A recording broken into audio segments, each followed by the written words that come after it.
Sweden has a strange superpower. It creates pop stars like factories make cars. ABBA, Roxette, Robin, Avicii, Max Martin, Zara Larsson, the list goes on. Maybe it's their music education system. Maybe it's just the freezing winters and endless studio time. But Swedish pop is engineered to take over the world. So when a group from Gothenburg started blending Eurodance, pop hooks, and reggae beats, it wasn't a matter of if they'd go global. It was only a matter of when. It started the way a lot of good things do, quietly. Jonas Berggren had been messing around with music in a punk and new wave cover band called G. Conrad, but that wasn't the end game. He wanted to build something of his own. He roped in his sisters, Linn and Jenny, both of them raw, talented, and totally uninterested in pop fame.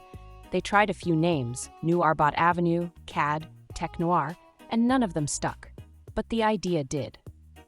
The sound was weird at first, electronic beats, synth melodies, and a strange reggae bounce, inspired by a Jamaican group rehearsing next door. Their neighbors called it China reggae, half joking, but the band leaned into it. It was catchy. It was different. It was theirs. The lineup changed when two early members bailed, one of them skipping a show to go see the Rolling Stones instead. Jonas called up his friend Ulf Ekberg to fill in, and suddenly, the pieces were in place. What they didn't have yet was a name.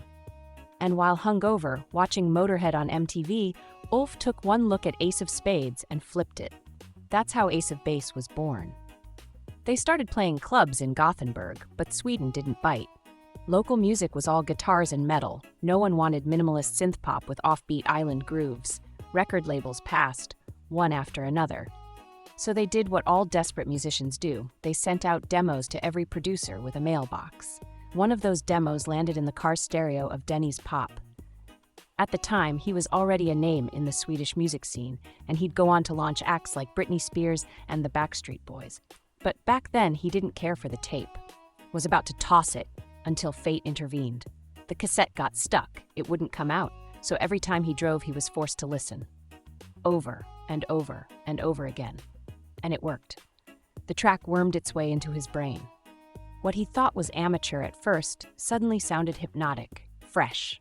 So he called them up. They went into the studio, re-recorded the track, and in August 1992, All That She Wants dropped in Denmark. It hit #1, instantly.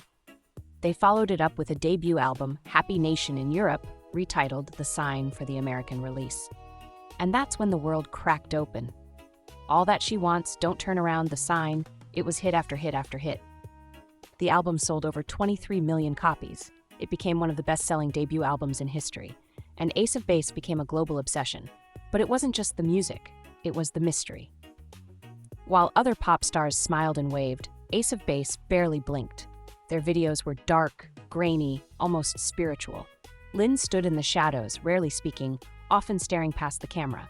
It wasn't staged. She hated the spotlight. And as the band blew up, so did the pressure.